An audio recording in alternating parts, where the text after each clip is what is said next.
hockey fans, and welcome to episode number 62 of Marty's Illegal Stick Hockey Podcast, recorded here on February 1st, 2022. We have got a wild show lined up. This is going to be a lot of fun, so I want you to make sure you buckle your seatbelts. This is going to be a good one. Before I bring our guest in, though, I'm going to bring in our co-host, the man who is just the macho one himself. He's just become the straw that stirs the drink around here.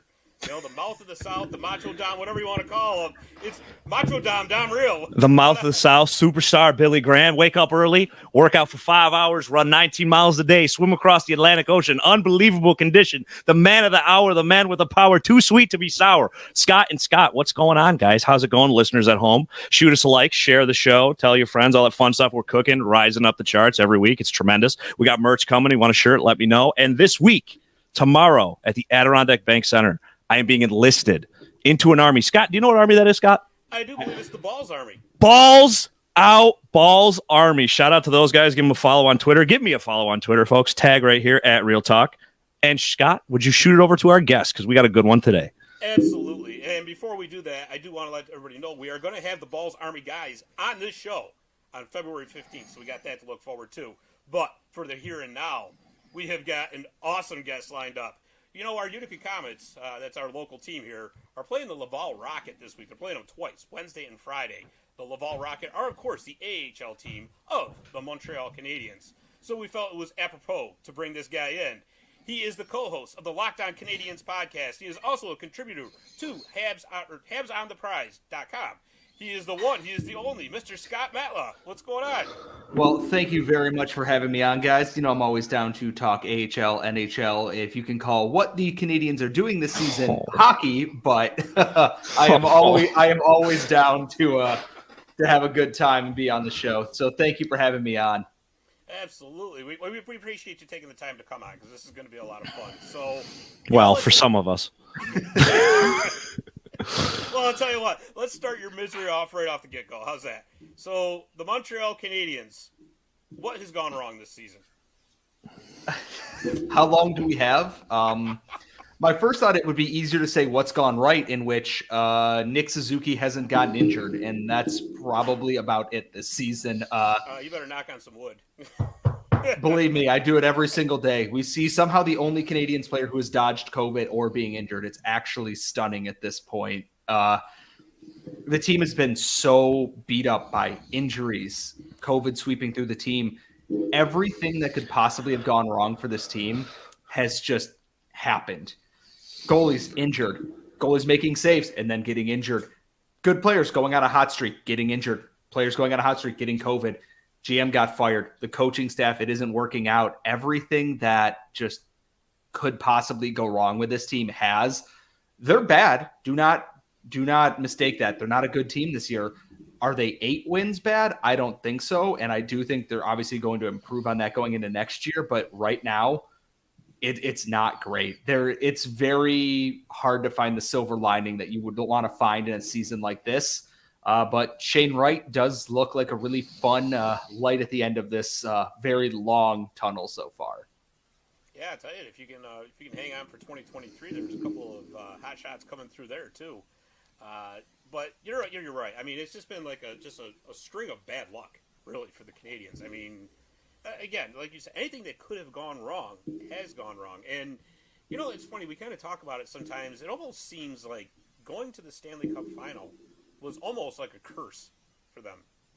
They really curled the monkey's paw on this one. Is that we want to go to the Stanley Cup final, and it went, okay, you're going to lose your starting goaltender, your team captain, you're going to win 8 games, and everything's going to go to hell right afterwards. And it was almost right afterwards, because then the draft and free agency and everything happened, and everything went from being the highest of highs to they might not repeat, but they should be a playoff team, right down into the absolute lowest of lows. And I wouldn't trade it. Stanley Cup fun. That Stanley Cup run is the most fun I've had watching hockey in a long, long time. It was unexpected. We beat, one of our biggest rivals in the first round of the playoffs. Awesome.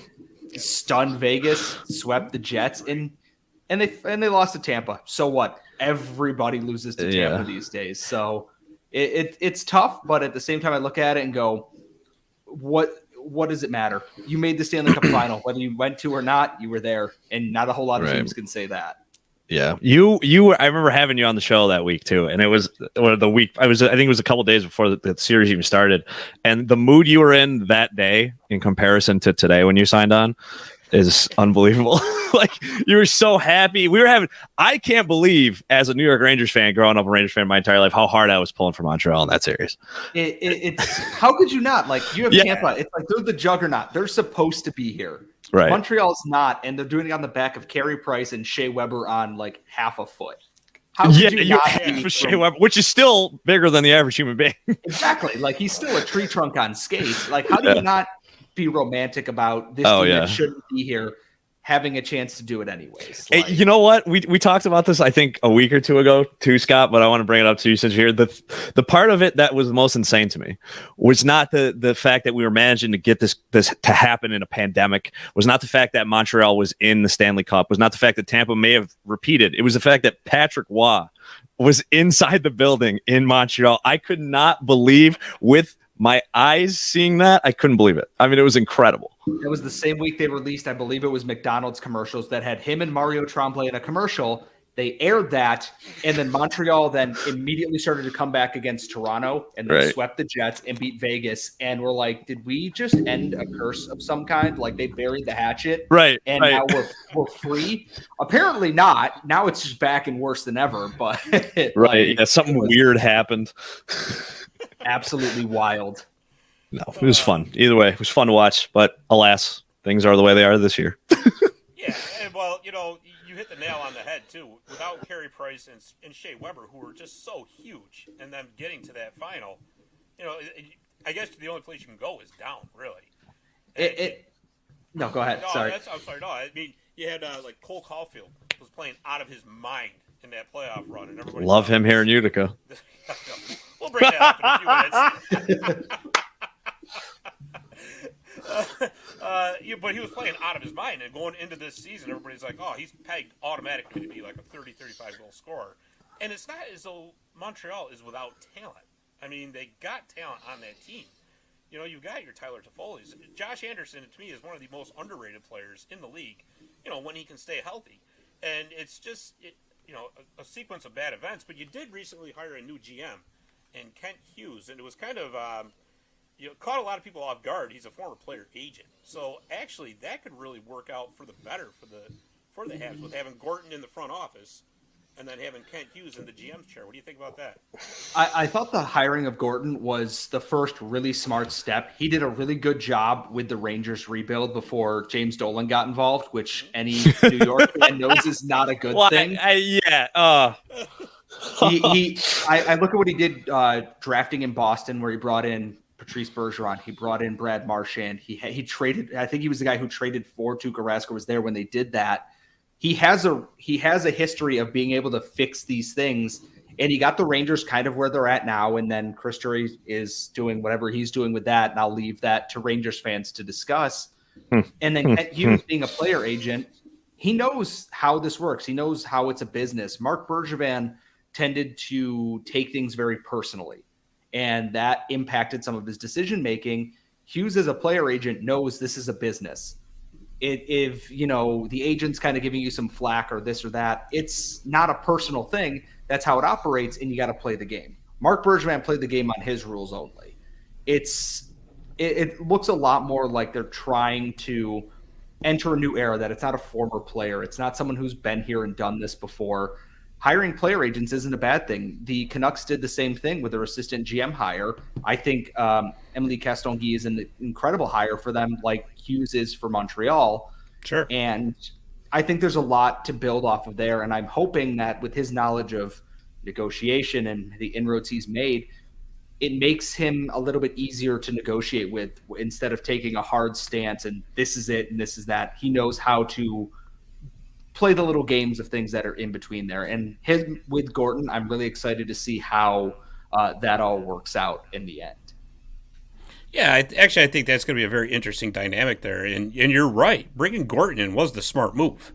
I mean, I know he took a lot of flack towards the end in New York there, but I mean, Dom, I'm sure you can agree that, if it wasn't for Jeff Gorton making some of the moves that he did, the Rangers are not in the position they are right now.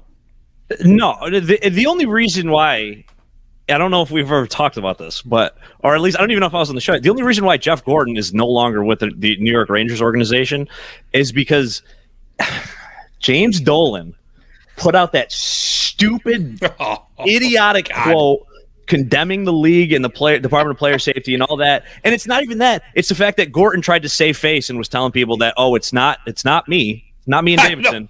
It's, it's the team. And that's the only reason why he got fired. The only reason. Well, it's true. It's absolutely true. Otherwise, he'd still be there. No disrespect to Chris Drury, but we're in this position where we need a wartime consigliere anyway, and I don't know if Drury's the guy.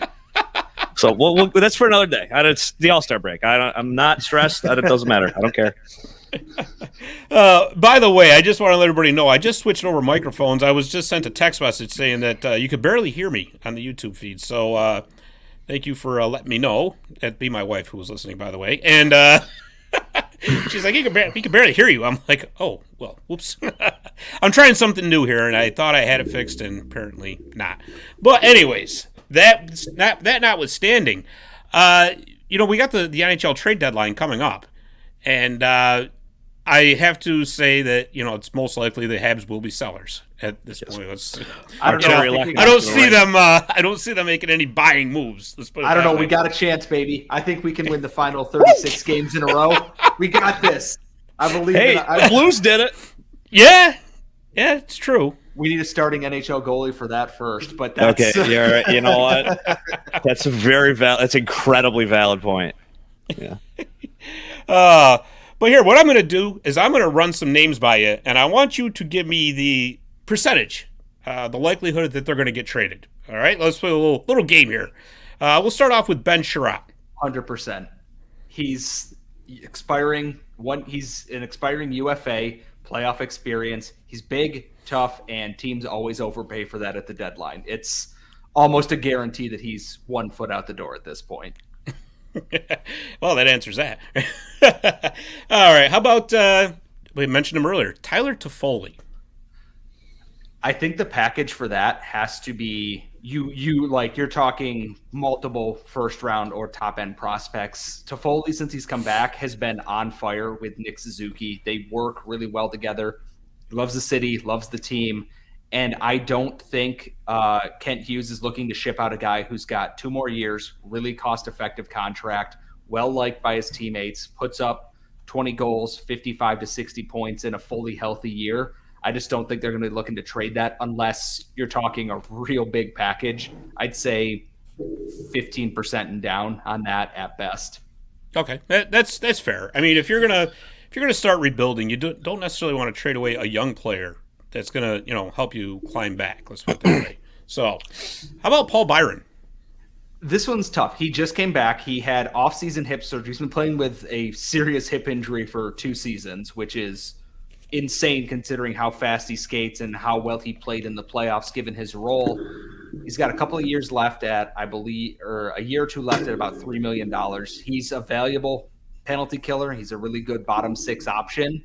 I think there will be suitors for a team like that in the right spot, but I'd say it's 50-50. I think Byron wants to stay here. I think he's a really good ambassador for the team as well, but it wouldn't shock me if there are teams who are like, we want a player like him in our lineup in our bottom 6, and it's the deadline. You overpay for things at the deadline, especially when you want playoff experience. Right.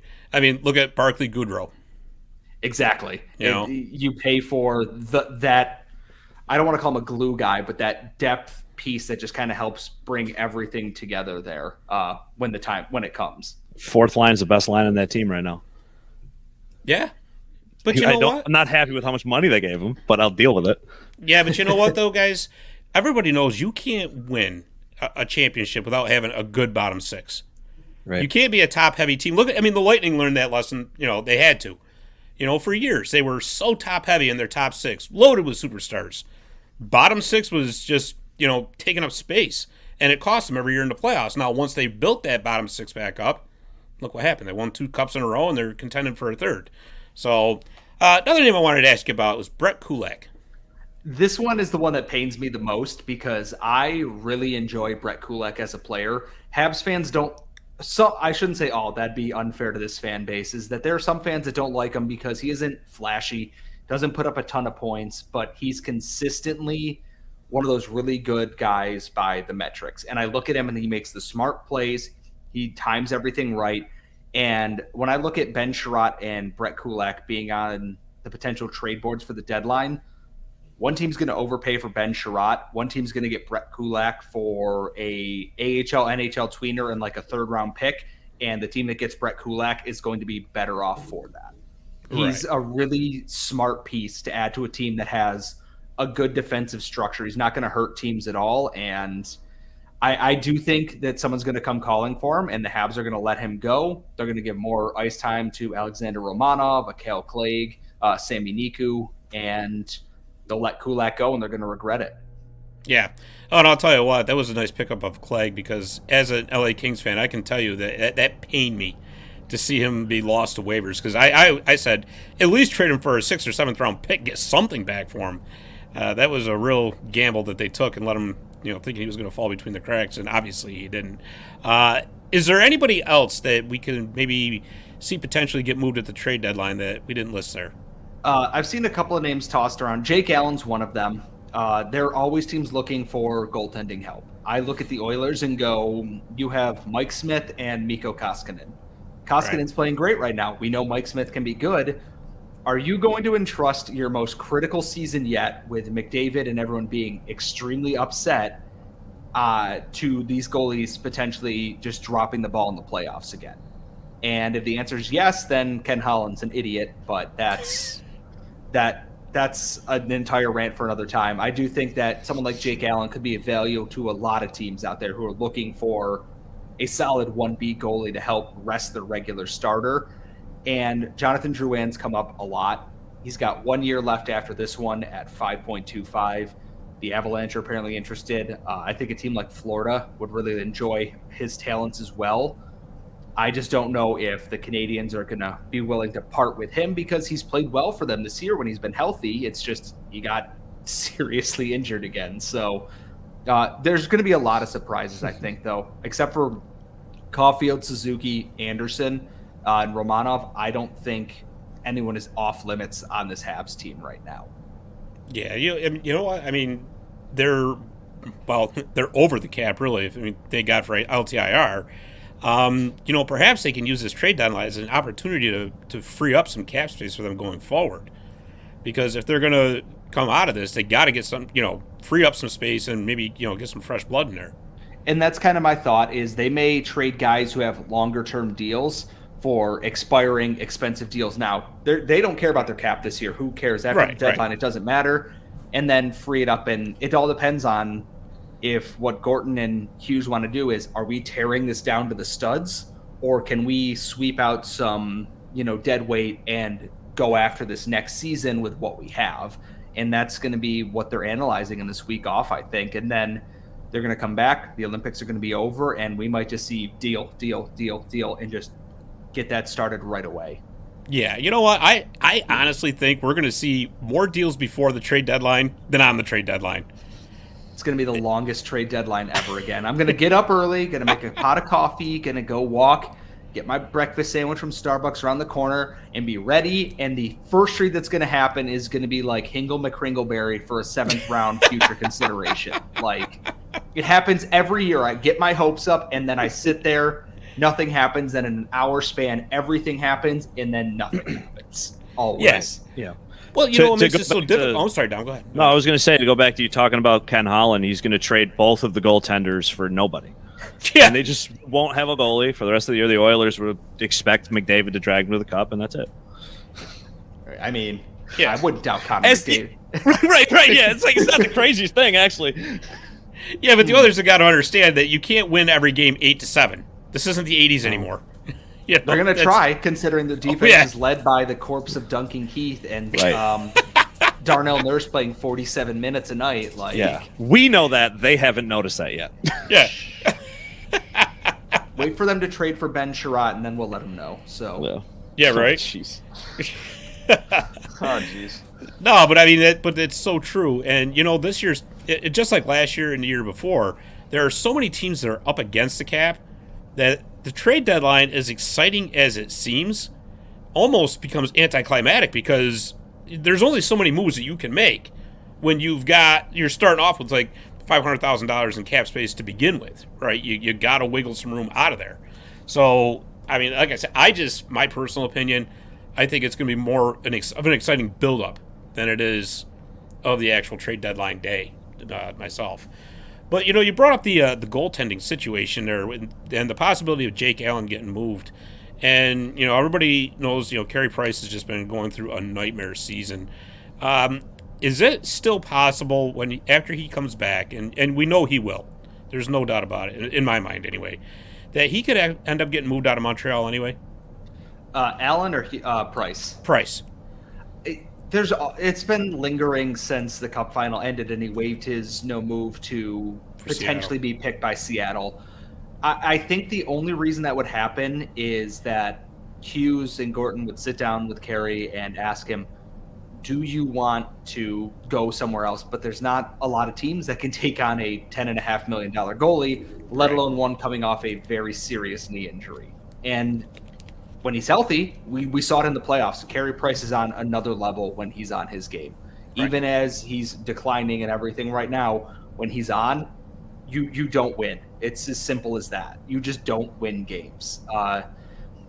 It's a possibility, but I do think he intends to stay and finish his career with the Canadiens, whether that be on the ice or not. I do think he wants to get back. He said in his press conference the other day, I want to play for this team this year. It's been eating at him that he can't, and he's so frustrated because he had to start his rehab again because of his injury, and it's got to be driving him nuts. He's watching his teammates like they're struggling out there.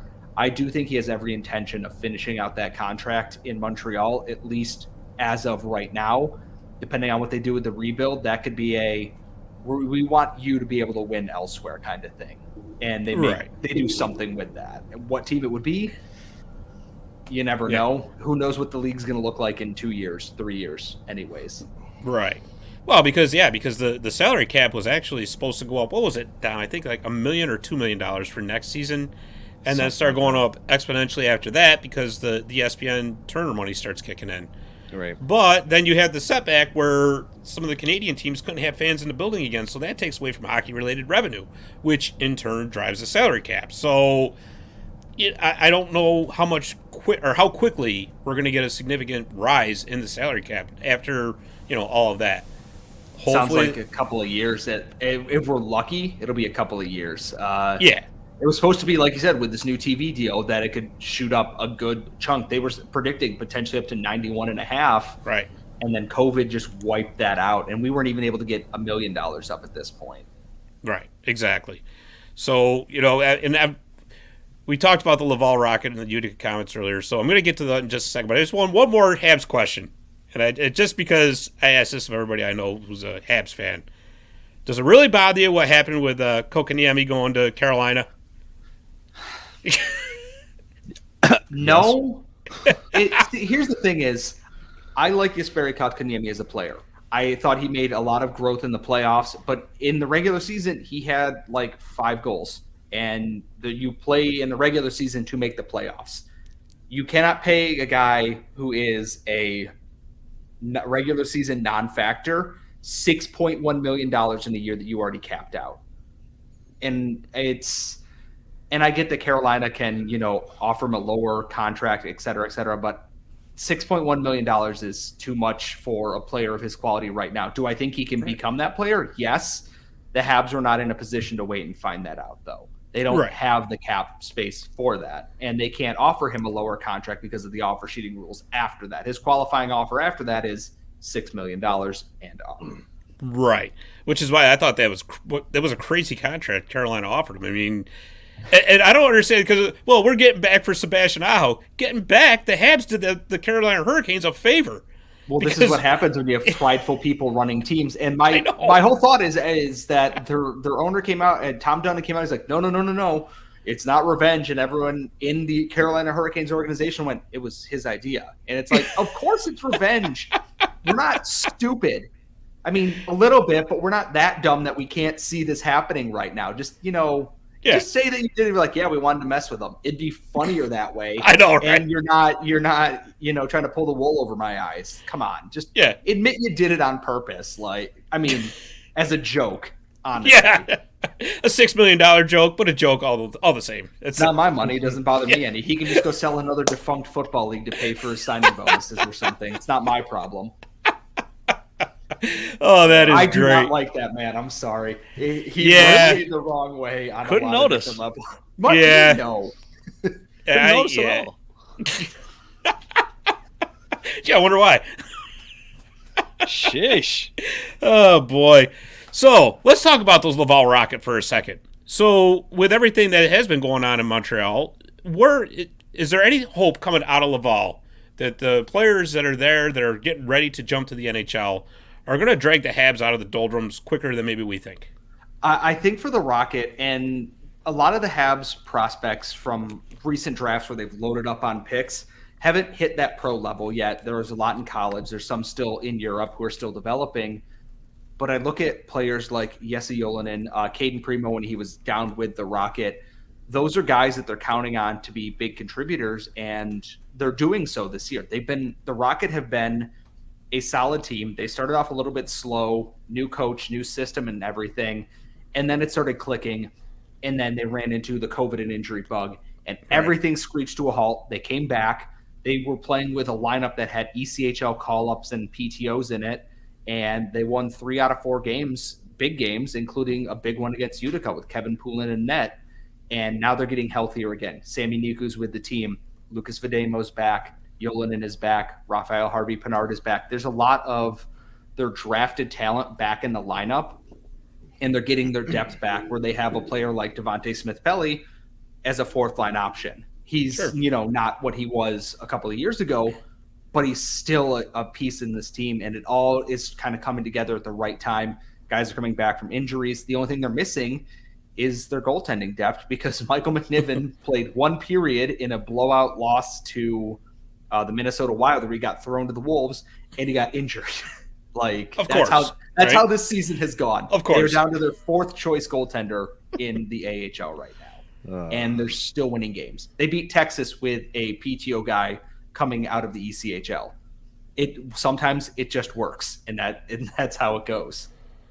Yeah, I mean, that's been kind of like the theme of the season in the AHL. I think just about because of the taxi squads is really what it is. It's the taxi squads that did it. I mean, and you can't blame NHL teams for bringing up players to have available because, I mean, everybody knows the AHL's purpose, feed the NHL, ECHL, feed the AHL. It all just goes right down the line. So you really can't blame them. But like I said, we got some interesting games coming up here because with us here in Utica, we were kind of hoping Cole Caulfield would be sent down for these 2 games. Okay, so I'm going to go ahead and address that tweet now. So here's the thing. I love inter-team chirping and everything. My only thing is you don't have to tag the player. I know. You just said, hey, we heard Cole Caulfield was going to be here. I don't care. Right. I'm like, funny. Okay. When you tag the player, it's like, okay, now their DMs are going to be flooded with people who are very mad at them and they don't really know why. So that's the only – out of that, I have no problem. It's the tagging of the player in that I'm like, okay, come on. Like, he did score in their next – after that tweet, he did score in the next game after that. So I'm like, okay, I think everyone kind of learned their lesson. Little fire. Yeah. Exactly. So my thought is after his COVID bout here and everything and he's ready to go, I think he will be down in the AHL for a couple of games to kind of get his legs back, give him some skating time. Unfortunately, I think that will probably be after the Utica series is over. He might be able to go torture Belleville, which is just as funny to me because I dislike the Senators. So it's still going to be a real fun series this weekend. If the goaltending holds, all the games have been real close this year. It's been razor's edge all the way through. I'm kind of disappointed that Caulfield won't be playing because the memes, but you can't get everything you want. Speaking of memes, Jolonen was a victim of a pretty great meme I made today. You have to check it out on Twitter. I mean, he scored 2 goals on you guys last time. That's what he was the meme, Scott. Because he's the best player on the team currently. Okay, fair. Look, my brain operates at about 40% capacity nowadays. It's just been slowly oozing out since Thanksgiving. The fact that I'm able to function on a podcast at all is miracle of science. Yeah, so. no, you just gave me a new meme to use for him. It's like, having a pretty good season. It's a shame if you had to play Utica 2 games in a row. Oh, boy. Jeffrey Hurst says, hello, fellows. Hey, what's going on, Jeff? How are you? So I guess to wrap it up, how about just an overall list of your all-time favorite Canadians, past and present? From the past, I love Larry Robinson. Larry Robinson is the ideal defenseman. Like, he could hit, he could play. He obviously was great playing defense. He could score. He did things in the 70s that I'm like, could you imagine if he played with modern equipment and wasn't in an era where they smoked a pack in between periods? Like, he was a scary man on the ice. And all I think of is watching that clip of him hitting Gary Dornhofer from about 3 feet from the boards and launching a full-grown man like he was a toddler into the old boards, which did not give. No. And watching the boards give. That's how hard he hit the guy. So, obviously, I love Saku Koivu. One of the big reasons why I am a Canadiens fan is his battle and beating non-Hodgkin's lymphoma, coming back, and then beating the Bruins in the playoffs and just being that guy. It's not hard to cheer for him. Big fan of Jeff Petrie and obviously Cole Caulfield. I was debating if I should have worn my Rocket Caulfield sweater today or not, but you should have. It's upstairs in the jersey bin, so I grabbed something else out of there to wear today. Yeah, and that's we didn't bring him up, but Jeff Petrie, that's another guy that's just having just a nightmare of a season. Because let me tell you something, Jeff Petrie is better than what's showing this year. There's no doubt about that. And I think that's the hard part for people to understand is that they're looking at him. It's like, well, he has 5 points, and I'm like, yeah, but there's something, either he's not fully healed up from whatever was ailing him in the playoffs. Right. Something mentally just isn't right. And like we saw with Drouin, that he took that time off, got help. Carey Price did the same thing, and Drouin came back and looked great. And I'm just wondering if, they sit down and go, hey, trade deadline's over. Take the time you need. Go be with your family. Do what you got to do. And then we'll talk in the offseason and just kind of get that help. It's hard to watch him play like this because you can see what he's thinking, and then it just doesn't happen. The brain's clicking, but the physical, and it just, something isn't right there, and you can just tell. And it's heartbreaking to watch. He's a 40-point defenseman with 5 points. So it's tough, but that's hockey sometimes. It's a cruel sport to the best of people. That's baseball, Susan. Great John Sterling on the call. Yeah, right. There you go. So Scott, tell us a little bit about the Locked On Canadiens podcast and the Habs Eyes on the Prize.com.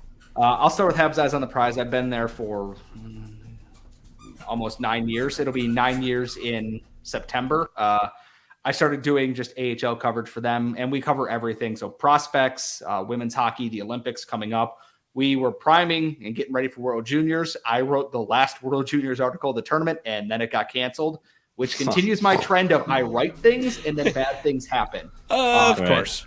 So I have the power, though, that if I write an article or prep one for someone getting fired or traded or whatever, it always happens.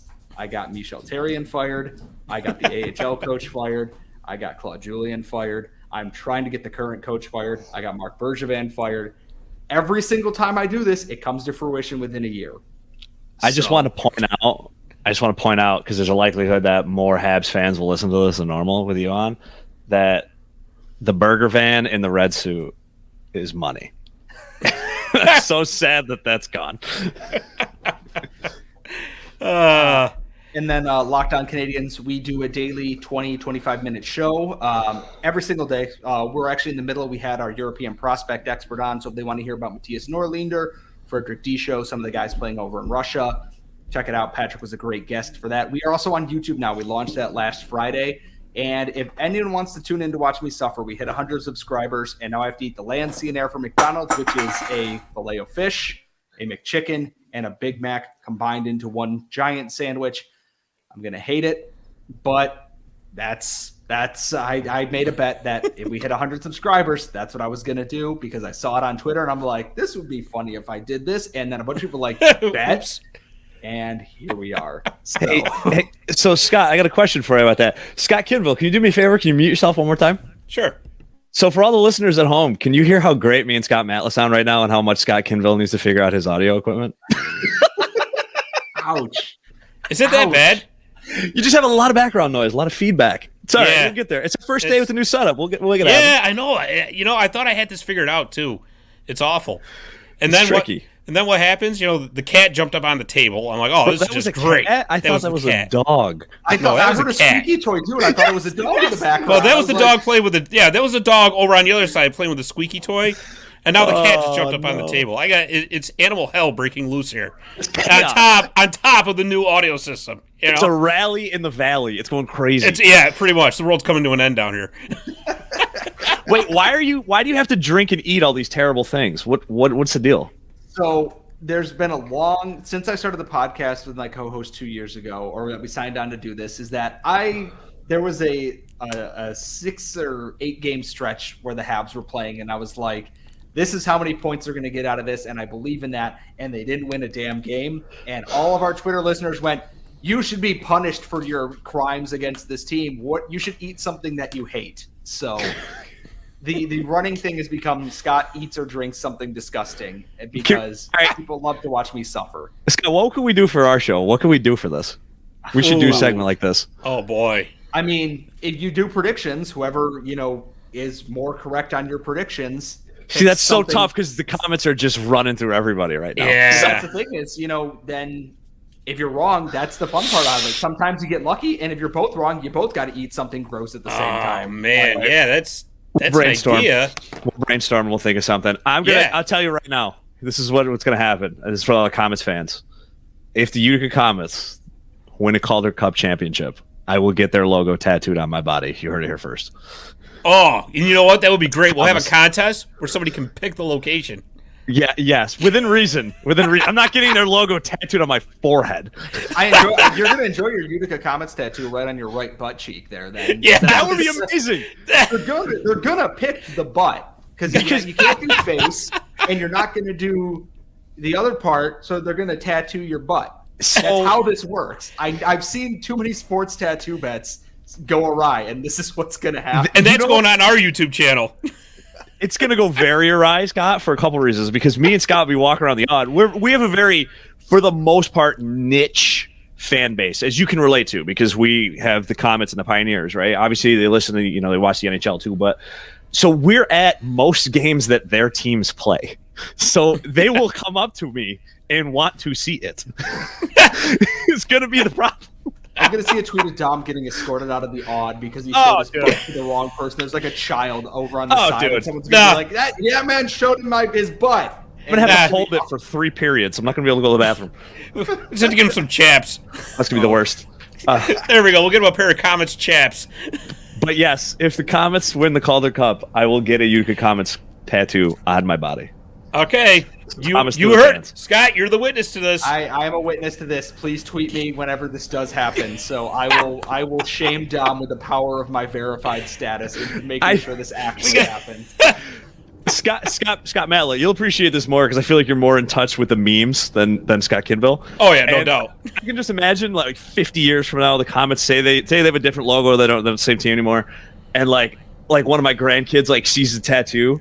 And they're like, what's that? And I was like, I'm about to tell you a beautiful story. It was a long time ago.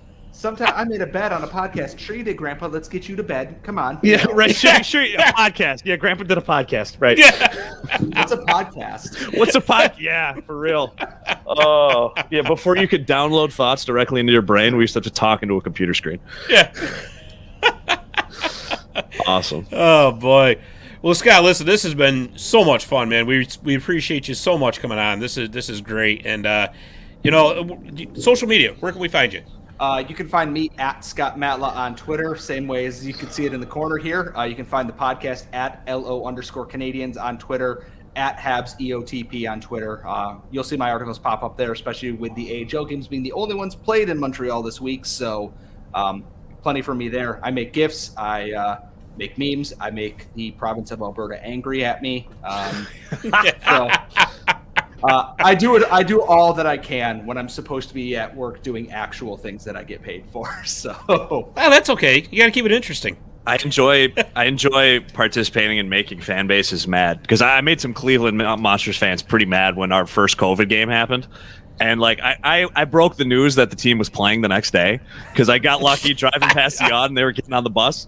And everybody was like, I was expecting people like, oh, we're going to have a hockey game. We'd be excited. And there was a bunch of people who were like, why are they playing there? I was like, dude, I don't know. I don't know. You don't have to yell at me on Twitter. I don't know. Like, the best part is that they get mad at me because I clip the highlights for Eyes on the Prize of things. And I go, this is the thing that happened. And here is the clip of it. And a bunch of people go, are you stupid?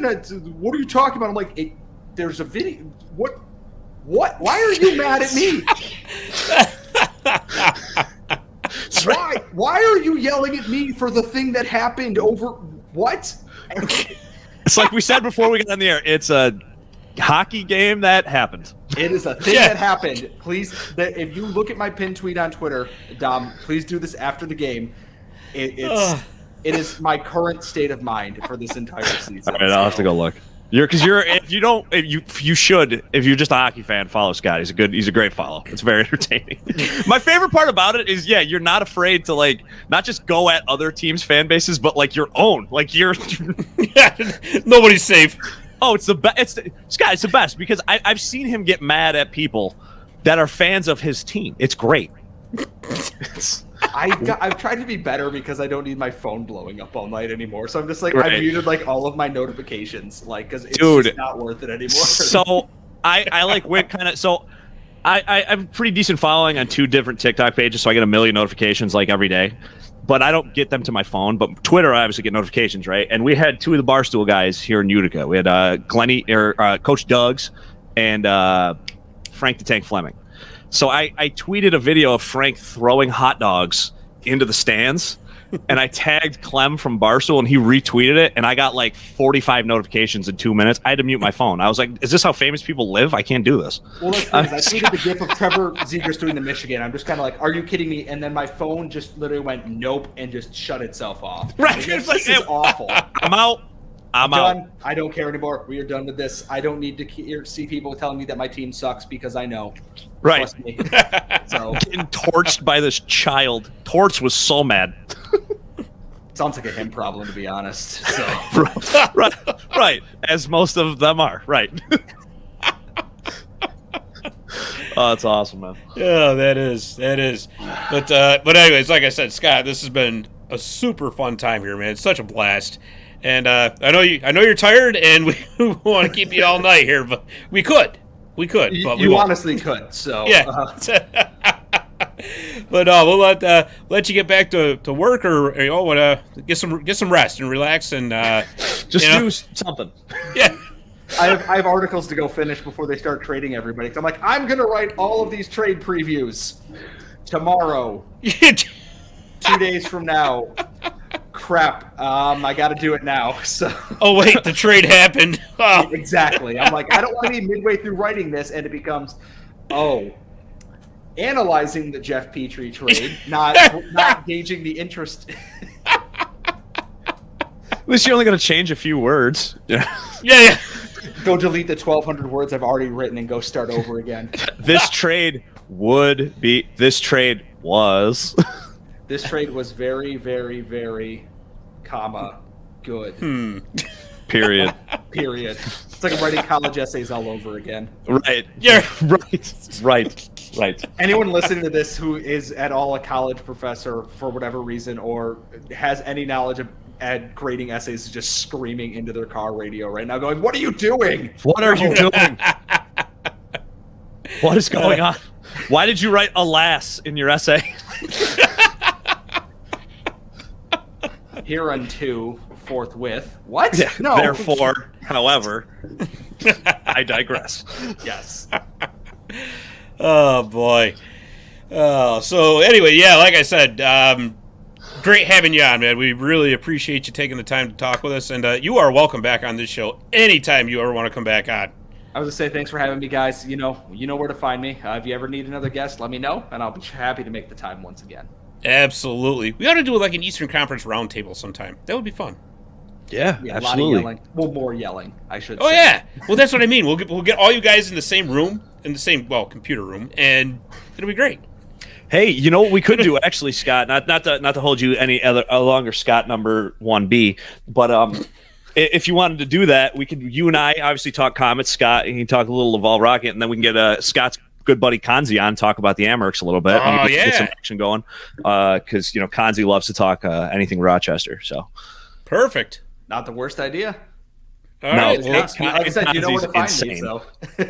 Poor Kanzi, man. He was at Casey's Black Rock, one of the few Bills fans in a Chiefs bar 2 weeks ago. I didn't know it was a Chiefs bar until he posted about that. I went, how? What? How? See, okay. When I met Vinny, I was like, I just assumed he was a Bills fan because he owns a bar in like the 716, and he's like, "Yeah, it's the official, the official Kansas City Chiefs backer bar." I go, "What? I don't even want to know why you're a Chiefs fan. Why is there enough Chiefs fans to have a bar? Like what? Yeah, right. What went wrong here? What happens?" Like I was like, "All right, man, cool. They got a penalty box, so that's fine with me. I don't care." Which I need to build one of those because that thing's awesome. It's great. Yeah. So, but yeah, let's do that. Let's plan for that. Say, end of March or something like that. Once we're getting towards playoff time and everybody's starting to feel it, it's a great idea. Absolutely. All right. Well, once again, Scott, thank you for coming on. This has been a real blast. Thanks, buddy. I appreciate it. And like I said, we'll get a hold of you and we'll have you back again real soon. Absolutely. Thank you so much, guys. All right. Thank you. That was awesome. Scott Matla, everybody. That was really fun. Co-host of the Locked On Canadiens podcast and also a contributor for Habs, eyesontheprize.com. Fun guy. That was a lot of fun. That was awesome. Is that you or me? Is what you or me? You heard that? Hear what? Like it's all you. Oh, that was me? Oh, yes. Boy. It's all you. Oh, man, that's not good. I got a lot of editing to do when this is all done, I'll tell you that. It's fine. No, it's fine. It's okay. We have a loyal fan base who's willing to deal with this rough episode. Yes, well, either there, I'll just send it over to Dave the Save and have him do his magic. You can have him do that, too. We got to get you in the studio. That's right. Which might be next week, by the way. I have a mini studio over here. I have pads on the wall. See, that's the problem. I tried to make my own, and it's not panning out. I tried to get all advanced and technical, and we see how this is going. So, are we still live? Yeah, yeah, we are. Yeah, okay, we got more stuff to do. Sure. Hey, listen, if you want to stick around for the rest of the show, you're more than welcome to. We got another segment to do. It's mostly comic stuff, but I'm gonna hop out of here. That I wasn't sure. No, you're good, Scott. You're good, man. All right, this is the best show ever. All right, later, guys. Thanks again, man. Get hold you on Twitter. He's the best, man. He's awesome. Great. If seriously anybody was a Habs fan, I would go give Scott a follow. His show is good. His website's even better. I mean, Habs Eyes on the Prize. I'm not even a Habs fan, but if I want to know something Habs, I go to them. Oh, absolutely. It looks great. It's well done. Yeah. So, what do you say we do a little bit of breakaway trivia? Let's do it. We got to start doing trivia on social media to give away some free t-shirts, by the way. That's right, because as Dom mentioned, we are going to be getting some swag here pretty soon. I was taking a look into the old the t-shirt idea, looking at maybe some koozies, some pins, Yes, we will be giving some shirts away when we get them in bulk, but for the time being, if you want to buy one, get a hold of me on social media, talk pricing and size, and we'll get you one. Absolutely. Scott, what's the shirt look like? There it is. Boom. There it is. Exactly.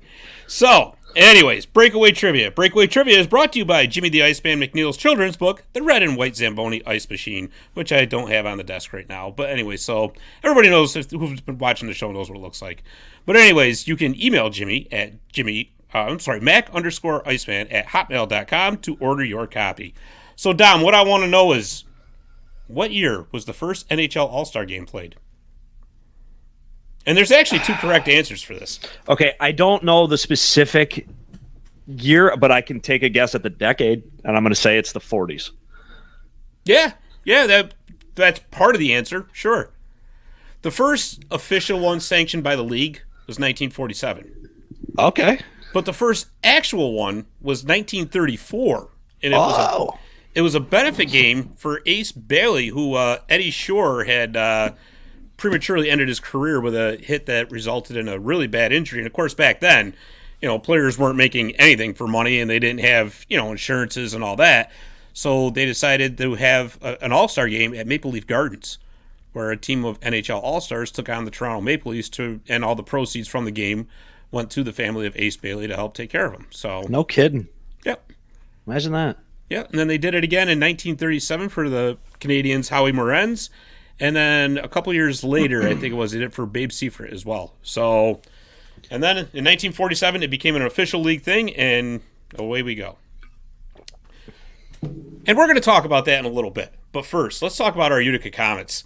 They're back on a roll, buddy. They're back on a roll. They got 5 wins in their last 6 games. The team seems to be firing on all cylinders again after, and listen, as great as any team can be, you're going to hit skids during the seasons, right?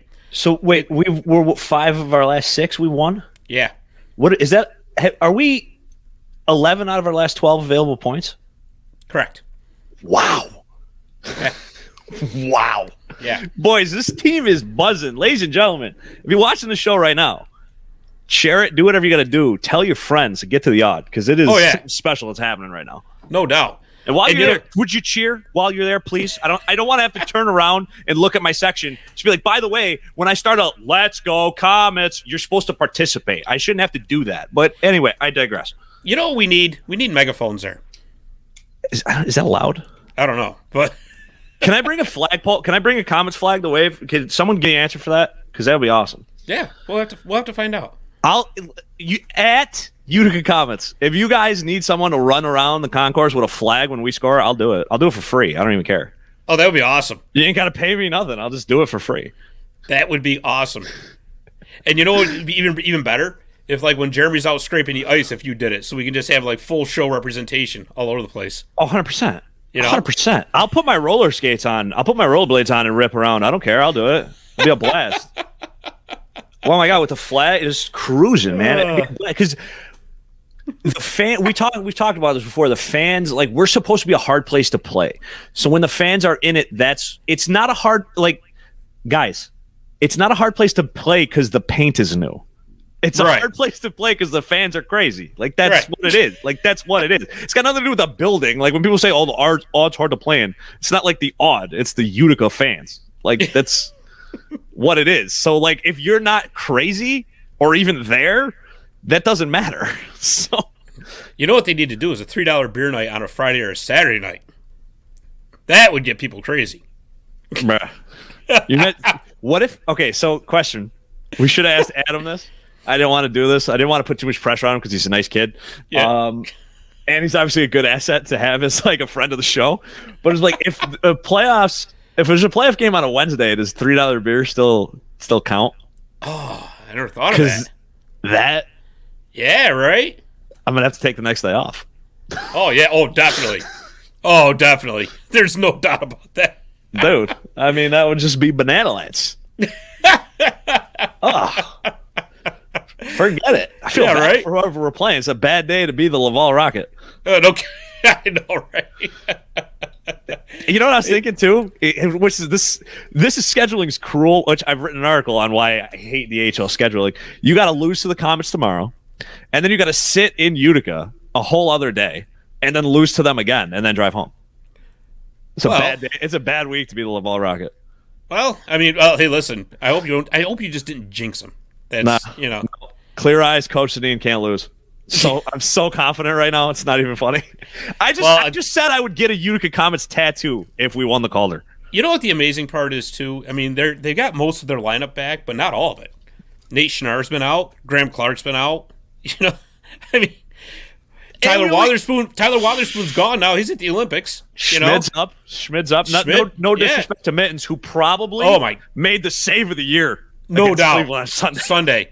Actually, Merrick Smittens won that game for them on Sunday. Dude, he was great. I think that was the best game he's played all year. It was he was great. Absolutely, man. And yeah, you're right. That was in the second period. I mean, he just unbelievable. And that was just like the classic video game save, right? Yeah. You know, just a reach across, snags her out. It's like, oh yeah. He played great, man. And you know what the best part is that the arena that they were playing in is actually it's an NBA arena, so it's like, you know, and it had the overhead. Yeah. To be able to get that overhead view, that was the best part of it, right there. That was awesome. You know, it was so great. That was awesome. But But yeah, like I said, they're rolling now. But I mean, listen, the competition's going to be tough. I mean, Scott said it. Laval is getting their players back as well. I don't think they're going to be a pushover. And you got Springfield coming to town on Saturday, and Springfield is certainly no pushover. I mean, right. Again, like I said, these are winnable games, obviously. But I'm just saying that we're past the point now. And you know what's funny about the Comets too, is they always when they're playing the top teams, they're lights out. It's always the team the Lehigh Valleys that trip them up. Yeah, they play down to their competition a lot, and that's the other thing too that and it's not. There's no way that this is a negative, but as a fan, especially if you're just you go to a couple games here and there, but you follow the team, whatever. You're not as dedicated or as insane as we are because we're obviously crazy fans. Mm-hmm. The standings are a little misleading, right? Because we're so far ahead that teams that you look at their record and you're like, oh, they're not very good. It's they might be pretty good. We're just the standings are just misleading because we've won so many games in bunches this year. I mean, when you win 13 straight right out of the gate, you build yourself a cushion to where, everybody else, no matter what, looks bad unless you hit a major skid for a while. Yeah, well, and don't forget too, playoff seeding for the AHL actually is dependent on winning percentage. Correct. Because all these different teams are playing different amounts of games. Did you see Alexander Holtz, rookie of the month for the AHL?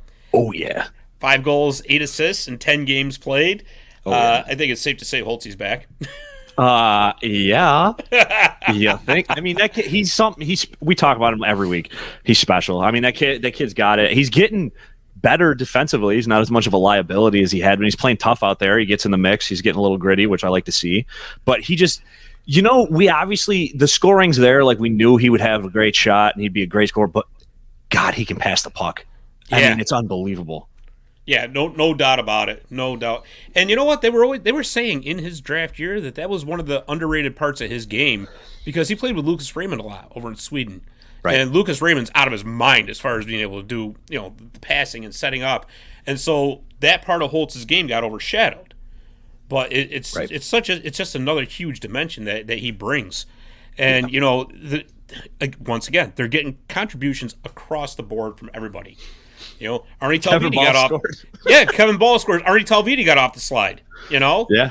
And Fabian Zetterlund's been and Chase DeLeo or both have been just out of their minds as well. I mean, it's just unbelievable what's happening here. Yeah, DeLeo's a little Energizer bunny out there, man. He's all over. He does everything. Yeah. Oh, it's no fun doubt. To watch. Fun to watch. You know who he reminds me of so much? Do you remember Brian O'Neill with the Manchester Monarchs? That's exactly who he reminds me of. Yeah. Just a dynamo out there. No, yeah, I mean, everybody, like you said, everybody's playing well. I don't see. I mean, this team's gonna win probably 52 games. I think we won 25 already. Let's put it this way: I'm looking at their record right now. So they're 25-5 or 25-5-5-0. I always get that 4 part screwed up there. It's good for a 786 winning percentage. They played 35 games. They got 37 left. So yeah, 50 wins this season is doable. Absolutely. I that's why I said 50, maybe 52. I think 52 is a magic number for them. How many are we playing altogether? What did you say? It's we're halfway there. So yeah, a little. Yeah. So it's 72 altogether. All right. So if this team could win another 27 games, I think they could do it. I don't see why not. I don't. Every game we go in, I think we're going to win. Right. And it's not this is my team. I hope they win tonight. It's I genuinely think that they're better than everyone in their conference. Well, we're expecting it. Right. I don't think I mean, they handled Hartford. It was unbelievable. I know it was just one game, but still, they can play with everybody. I mean, the West Coast has a little more, some pop that we obviously don't know because we won't play them until the Calder if we make it, right? But right. There's not anybody in our conference that we can't play with, especially in our division. I mean, no doubt.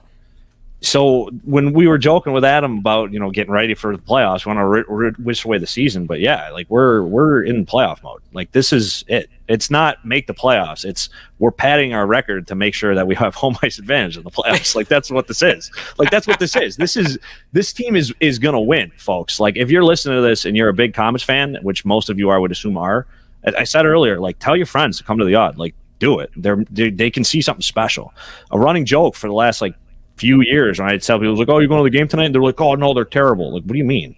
So, like, to me, as a crazy hockey fan, that doesn't matter. I don't care how good they are. I'm going to go either way. But now this team is good, man. If you're in Utica, this is the show to see. Come on. I mean, it's same thing with the Pioneers. You got two teams right now that are just ridiculous. I mean, it's insane. We have the best team in the AHL and the third-ranked team in the nation. College hockey for D3. I mean, where else do you see this right now? It's a wonderful time to be a Utica hockey fan. It really is. You know, it's the best. And Dom, you just set up a pretty nice transition into Utica College. Let's talk about them for a minute. So Saturday they beat Stevenson, who was a very tough team. Right up until recently, they were getting votes in the USCHO poll. Stevenson Mustangs, they beat them 5-2 at home, and then the following day on Sunday they came back and they blanked the Chatham Cougars 3-0. That Stevenson game got a little chippy towards the end. A little bit of aggravation coming through on the Mustangs' part, and I can understand why. When you're just can't. I mean, I think they had 2 shots on goal in the first period. It was it was ridiculous, right? I almost think that's something that should be written into every scorecard for every Pioneers game. Is just the end of the game got chippy. Yeah, the other team got frustrated. Like it gets so aggravated. Every time. It happens every game. They really, I don't know. It's you could just tell between the way that they've built this team, Heenan and co. Just the way they built this team, the way they coach this team, the effort the boys put in every game. I mean, they're leaps and bounds ahead of everybody. Right. They outclass everyone. It's crazy. You know what it is too, Dom? If you look at the schedule that they've played, I mean, they're ranked 3rd, but I'm telling you, they have played the toughest schedule of any team in the top 15. They really have. I mean, they've already played the number one. They played number 1 Adrian twice. I mean, obviously Adrian wasn't number 1 at that point, but they played number 2 Geneseo. They played Colby. They played Wilkes. I mean, obviously they're a conference game, so you have to. But the point being is they are not loading up on lesser competition to inflate their record and go from there. No, they're playing the tough games, and you know what? That's going to serve them so well going down the stretch, which they may need that because Saturday, a little scary moment for the Pioneers. Sean Dixon left the game in the 3rd period. Looked like some sort of a right leg injury. I don't know if I should comment on it. I got some inside info, but he should be fine. Okay, good. So that's it. That's all good. All right. Well, that's a good thing because there's been no, of course, official word on it. Yeah. But it was kind of scary to watch. I happen to have great seats, and it was that for that game, and it was right there along the goal line. I could see the whole. I'm going, no. But I'll tell you what, Brian Landsberger came in and just played phenomenal in relief of not only Saturday but Sunday. He was lights out. He got a shutout. Man, as whoever does the recruiting for that team, it's so funny too because I mean, Landsberger's a freshman, right? And I was looking at it the other day. His save percentage is like .968 or something like that. It doesn't make. He's got 2 shutouts. It just doesn't. And he's playing behind Dixon, and don't forget about Felix Louis St. John. I mean, that's right. So their next What is it? The next game they play is a UCHC game. They play Naz, right? It's Friday. Yeah, and then they got Saturday rather. Yeah, and then they got SUNY Canton on Sunday. Right, and then following that, it's 2 more UCHC games. You got Kings again, which they handled at the Teddy Bertos game, and they played Wilkes, which is always tough. Right. So you got to assume this week. I mean, all of those are winnable games. Wilkes is going to be tough, obviously. Sure. And it's at Wilkes too. Right, which I don't want to be that guy. Obviously, the odd is always a huge advantage for the Comets, or not the Comets, the Pioneers, both. Oh, for both of them. But the Pioneers currently are 7-0 on the road. Right. So you want to keep that. They got a heater going. Well, don't want to jinx them. I mean, this is a team. They're 17-2. I mean, this team is insane. You're going to run through Canton, hopefully, my alma mater, and then you play Kings College again. Not to shake your head at them, but you say you got some guys that are banged up. Say Dixon's not good to go 100%. You not to take off games, but Canton and Kings, I mean, you're going to win those games. So if you want to keep running with the freshmen, you can. And then if Dickey's good to go for Wilkes, he's going to be fired up for that game. Yeah. Oh yeah. Oh, absolutely. I mean, there's no doubt. And you know what? They might just keep him, even if you say it's not as bad as it looked. They might just hold him out for the weekend, just to let him rest up. Why not? Why not? You got the UCHC Landsberger's tournament playing coming. hot. Let him go. Exactly. Ride the hot hand. Why wouldn't you? Absolutely. And you know darn well that Coach Heenan isn't afraid to do that either. No, Gary, You know? no, he's a hockey guy. He obviously Exactly. he gets it. What's the one thing that can drag any team into the promised land is a hot goalie. So Right. if he's hot right now, you know that kid's fired up. I've obviously never met him, but he's playing that well for this good of a juggernaut of a team in front of some ballistic fans. He's ready to go every night. I don't no blame doubt. him. Good for him. No doubt. Good for him. It's great to see these young kids come in and do that. It's awesome. You know what I mean? Like you don't want to see somebody buckle under that pressure, and he's not. He's stepping up. He's playing great. I mean, and the guys trust him, which was great to see. You know, Exactly. and so that's when it's one thing if the coaching staff does, but if your teammates do, then that's a whole different ballgame, and it's fun to watch. I mean, they're just we talk about this every week. I mean, they're good. These guys are good. Like, Yeah. Oh, there's no doubt. And like I said, the way they set that schedule up, really, and I think we kind of touched on that when Coach Heenan was on in the preseason. Yeah. You know, it was, we had mentioned it. The schedule looks tough, but you know what? That's what he wants. yeah, he And talked it about is so inviting teams smart. for tournament that were good. Right. It's so smart because it's an old sports adage. Hockey or any other sport, you get better by playing the best competition. 100%. What's that? Oh my God, I forgot when he said it. What's that Rick Jenneret quote? These guys are good. Oh, it's Very good. Yeah, that's it, man. Ugh. Oh man. I wanted to. I meant to message Vigsy the other day. I was like, you got to get sick of calling goals, huh? But Yeah, I know, right? oh, dude. One of these times, his voice is just going to give out. It's the we had two of the boys and Coach Heenan on it. It's the Marty's effect, We're just we're buzzing. Yeah, exactly. On a heater. They're on a heater ever since we had two guys on. That's all I'm saying. Hey, but you know what? I don't really want to take all the credit for that, but No, not all of it. Just like a little bit of it, though. yeah, Like just some. exactly. The Comets don't need us clearly, but if they hit a skid, then they can come on. I know, right? We'll arrange something. Yeah. Well, in the meantime, we got the Balls Army guys coming out in a couple weeks, which is going to be Dude, awesome. they're wild, man. I got to be honest with you. That is so much fun because for me as like a super hockey fan and like I love this team so much. Like I'm a diehard Rangers fan, duh. But like Right.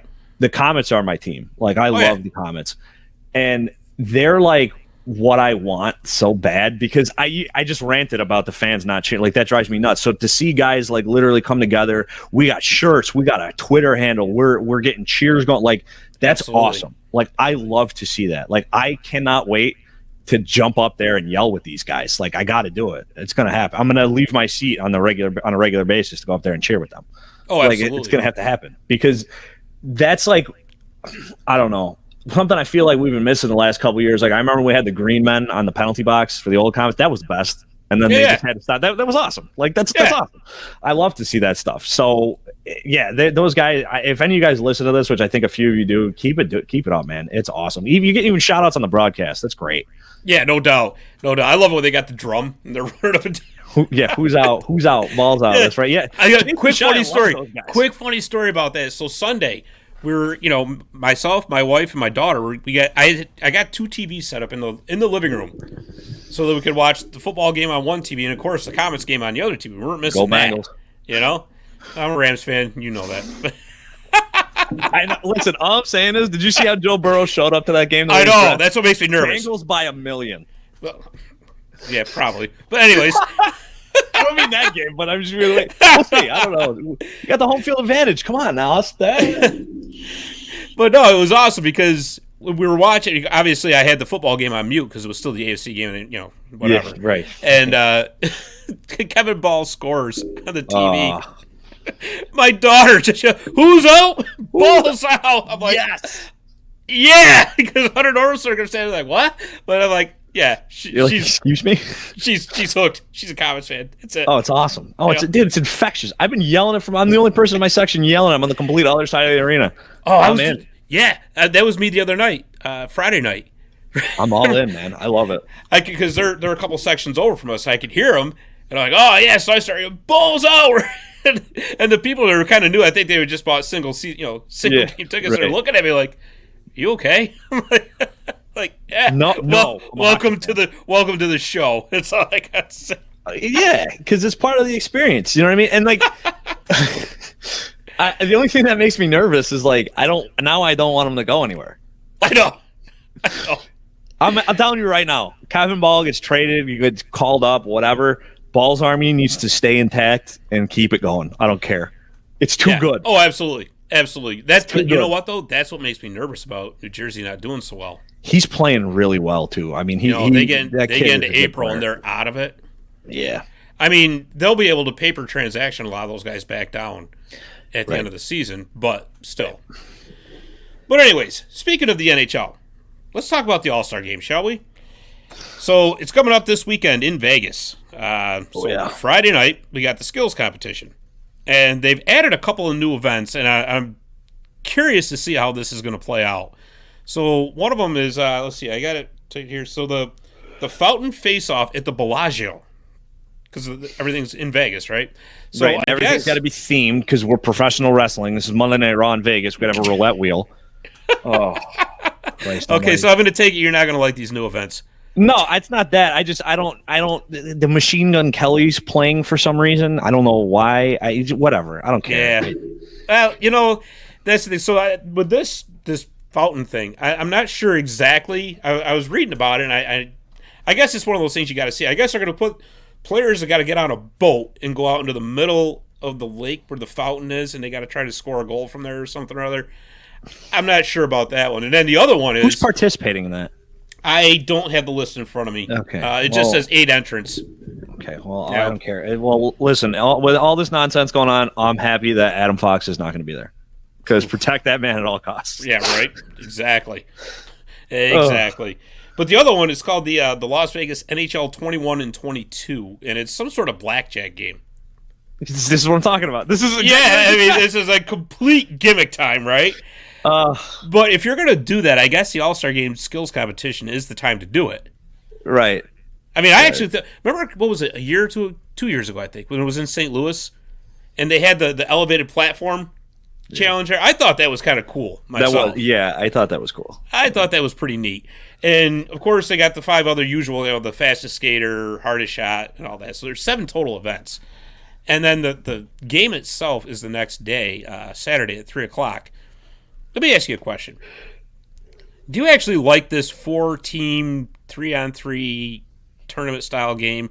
Or would you rather go back to the East Conference versus the Western Conference, even 5-on-5? So I'm always torn about these things. You know what I mean? Like, I love to see the biggest stars in the game in one place. Like, I love that. So for that alone, the format doesn't bother me just because I get to see that.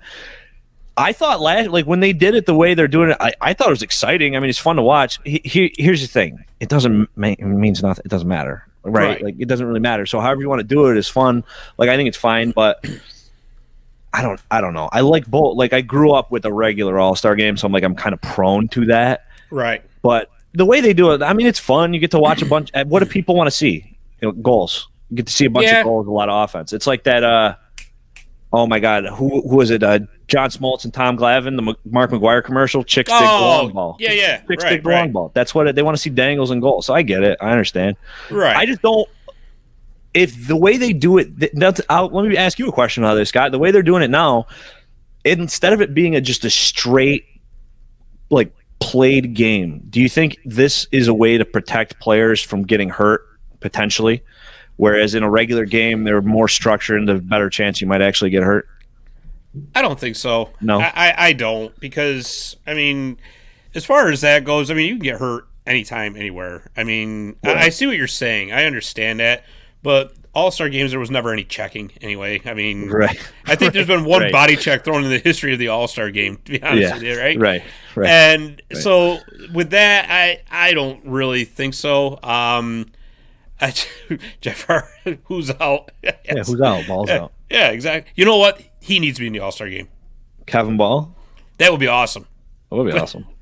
But anyways, the NHL All-Star game this year. Are we even having one? No, because it was supposed to be in Laval. And it got canceled.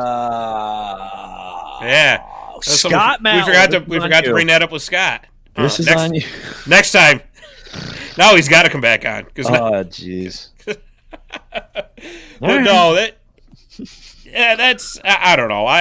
I miss the old East versus West. I didn't even really mind the North America versus the world. That was all right. Right. I didn't particularly care for. Remember they did that fantasy draft thing? Yeah. That was kind of.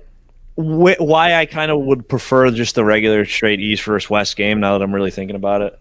If you're going to get gimmicky with everything else around it, just have a regular game for the actual game. Like, you're already being gimmicky with the competitions and all this stuff. Right. So if you're going to have just have a regular game.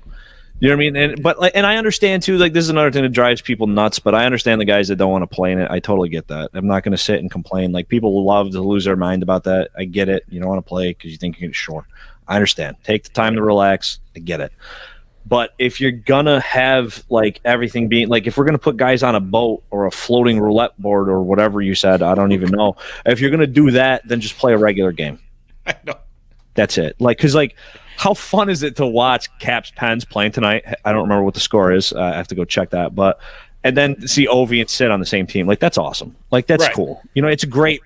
Like, I understand that they're gonna do like the whatever too. It's the same thing, but either way, it's fun to watch. Like, and you mix in everybody else. Like, that's cool. I like that. Yeah. I think that would actually be the ideal compromise too, right? So if you're gonna be gimmicky, do it for the skills competition, and then for us old traditionalists like me. Who I so badly want to see it. Like I told you, I want to see it go back to East versus West so bad because I don't know. It just, to me, this division thing is just too much. Yeah, and kind of like, it goes, for me at least. I mean, and maybe you're different, but like I was kind of just saying, like, I like the idea of seeing certain guys playing together that you're not going to see. Like, if you do East versus West, you can have, it depends who's coaching, whatever, but you can throw Nathan McKinnon and Connor McDavid on the same line. Dude, I know. Come on. Yeah. Dude, who's going to stop that? No, dude, it's crazy. I mean, it'd be so much fun to watch. You know what I mean? Like, to me, that's almost even more fun than the way they're doing it now. Like, if you want to throw out a line of, I don't know, off the top of my head, Panarin, Ovi, and Matthews, like, just for fun. Obviously, that doesn't work. It's all wingers, but still, it's fun. Like, it'll be fun to watch. Who's going to stop that line? No, nobody. Good luck. You know who's going to stop that line? The West Coast All-Stars, potentially. Themselves. Yeah, themselves. Yeah. Give the puck to Ovi. Get out of the way. Just still. Yeah, pretty much. Oh, pretty man. much. No, that would be cool. Whatever. I don't care. Do whatever you want to do. I'm probably going to watch it no matter what. I don't know. Yeah. Well, I mean, what else are you going to do? Right. I'm going to watch it no matter what. I don't know. Well, actually, you better be at the UC game. Oh, yeah. Oh, so, I mean, I got to work Saturday. So, UC plays, I believe, I think it's at 3. Oh, there's no chance I'll be there. I got to look at the schedule. You'll probably be still at work, too. I'm at work Saturday. Yeah. I'm tempted to go Sunday, just for the sake of the old alma mater. Yeah, right? They're going to get pumped. Oh, my God. Oh, it's so bad. Let me ask you a question. Was SUNY Canton the Kangaroos when you were there? Yes. Because I did the write-up for – I do this weekly local college hockey write-up or roundup for the Marty's Illegal Stick site. And so I'm doing a little research because I like to put the opponents' names and all that rather than just say SUNY Canton. And I looked at them like, Roos? I'm looking at their side, I'm like, Roos?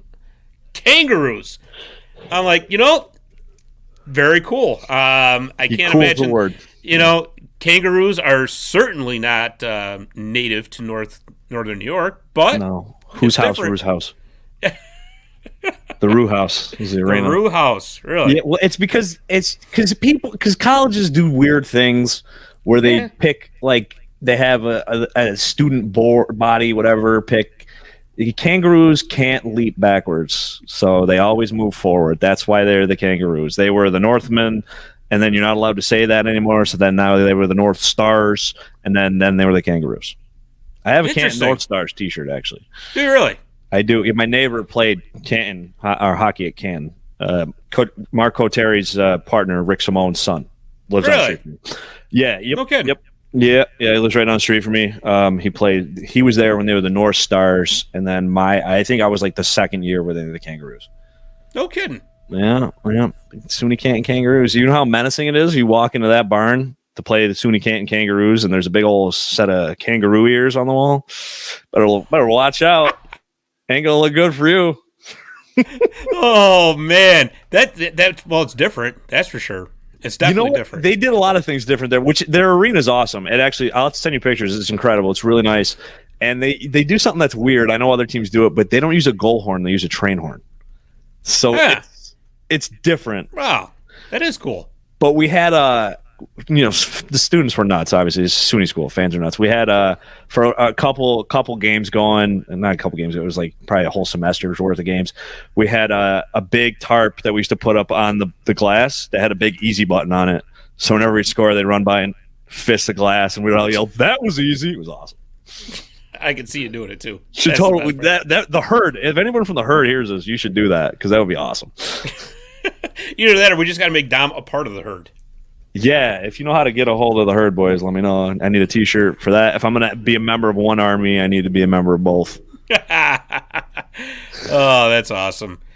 Well, buddy, I think that's about all we got for this week. That was fun. We want to thank Scott Matla again for coming on. That was really cool. Yeah. His co-host, I can't think of her name off the top of my head. They do a good job, though. They're good. She's super prepared. If you're a Habs fan, that's a good show to listen to. I mean, they do a great job. Yeah, we had Gil Martin, who does the Locked On Islanders podcast, on last year, and much respect to those guys. Scott, anybody involved with Locked On, because they're working on that every single day. Yeah. That's got to be tough. And that gives a credit to like, because I know he'll listen to this. What a good guy that Scott Matla is, because every time I've needed him for a show, like, hey, can you come on? And I know he's got to do a show every day, and he's got to write a million articles, but he's like, right. I'll get you in no matter what. I mean, he wants to talk hockey. He wants to talk about his teams. He follows Laval a lot. So even if you're not a Habs fan, you're interested in the Laval Rocket or just the AHL, he's a good guy to follow. He's just an all-around good dude. So that was awesome. I'm glad he came on today. Yeah, me too. Absolutely. So next week, we're looking at having a family that was actually involved with the Henrik Lundqvist retirement ceremony. I have comments that will wait till next week, but did you see this freaking Louis Vuitton trunk they gave this man? Yeah, I know. It was like $30,000. I know. Bro, give it to me. If you can what are we talking? Like that? What is he going to do with it? Who knows? Like, we know you love fashion. We know you love to travel. You can't check that on an airline. You're not going to just carry it around. Even if he is Henrik Lundqvist, they're not going to let that happen. What do you do? Like, what is? Oh my God! It was so random. I don't know why Barclay Goudreau's met Henrik Lundqvist and I haven't. That was offensive. McEnroe giving him the cool thing though, that guitar that McEnroe handed him. You saw that, obviously, right? Yeah. So that guitar, and we'll talk more about this with them next week, but that guitar was actually hand painted by the guy that painted all of his masks throughout his career, which I thought was really cool. That's a cool little ode to the man. Yeah, that was really cool. So it was an interesting ceremony. I watched it on my phone. It was really quick and short, and I like things that are quick and short. I ain't got time for that. Yep, pretty much. Hang the banner, and it's over. It. But anyways, Chevy Chase looking at the Grand Canyon. Yeah, there you go. And rough. Okay. Well, of course, I don't think Henrik actually floated a bad check and needed to get out of there. So right. Yeah. No. Oh my like God. Chevy did in that movie. Are you kidding? Oh, I don't think that happened. Yeah. It's, anybody that doesn't know why that joke's funny, shoot Henrik Lundqvist net worth in your browser real quick. Yeah. And if you haven't seen Vacation, that's where the joke comes from. Classics. Exactly. But anyways, we'll have them on next week to talk about that, and then, like I said, the following week on the 15th, we will have the Balls Army guys. So we've actually got some kind of a schedule going on here. This is incredible. Can we? How many of them are coming on? 2? 2 for now, perhaps more. Okay.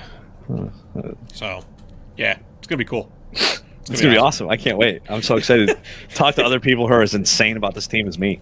Yeah, right. Exactly. Yeah, the guy who the fan base was joking I was a stowaway in the bus to go to Cleveland. I love how it's turned into me being a stowaway on the bus to the meme guy in the fan base. Yeah. He's pumping. Oh, boy. Well, like I said, that's all we got for this week. Again, special thanks to Scott Matla for coming on. Dom, anything in closing? The usual in closing, as in introductions. If you are a fan of the show, we appreciate it. Drop us a review on Apple, 5 stars. We love it. If you got a question for us, leave it there. Share it. Tell your friends. Do whatever. Tag me on social media. Tag Scott. Tag the show. We'll give you a shout out. We love interacting with people. If you want a shirt, get a hold of me. Let's go Comets. That's right. We're trying to get that swag store going pretty soon here. So. But Absolutely. anyways, you can also find us on social media. We're on Twitter at Marty's Stick, Facebook, Marty's Illegal Stick Hockey Podcast, same thing for Instagram. And, of course, subscribe to our YouTube channel where you'll see all of the shenanigans on video. So, anyways, that's it, folks. We really appreciate you listening. So thank you very much. And for Dom Real, I'm Scott Kinville, and we will see you next week on Marty's Illegal Stick Hockey Podcast.